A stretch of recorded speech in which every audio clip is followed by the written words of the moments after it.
When my brother and I were younger, we were lucky enough to have our father build a tree house for us in an old beech, which towered above a remote corner of our back garden.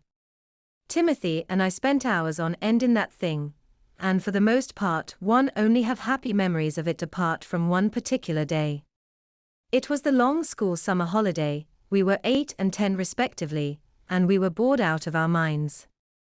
I'm pretty sure it was Timothy who suggested running doorbells. He was 2 years older than me and almost always the source of trouble. Anyway, this seemed like a pretty fun idea to me. Most of our neighbors had plenty of shrubs in their front yards, so there was plenty of cover for mischievous children. For a few minutes we caused fairly harmless havoc throughout the street, ringing the doorbells and scurrying to the cover of the bushes. Unfortunately, around 5 knocks in, our luck ran out.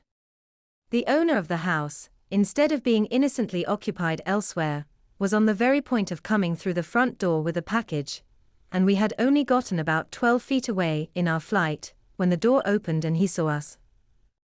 If we had been actually at the door, we could probably have bluffed something, but our intent was crystal clear. The guy yelled something inaudible, but clearly angry, put the package in his car and began to advance towards us. We needed no further bidding, we took to our heels and disappeared around the corner. A few streets later, we were back home, and were sitting on the garden wall, discussing the close shave, when the guy reappeared at the top of our streets. We rushed into the garden, and up the rope ladder into the tree house. We lay there quietly, hearts beating double, looking down at the ground from our hidey hole. Inevitably, Mother eventually appeared in the garden, with the guy himself in tow. She had evidently seen us climbing up to the tree house. "You two. You come down here right now. I want a word with you."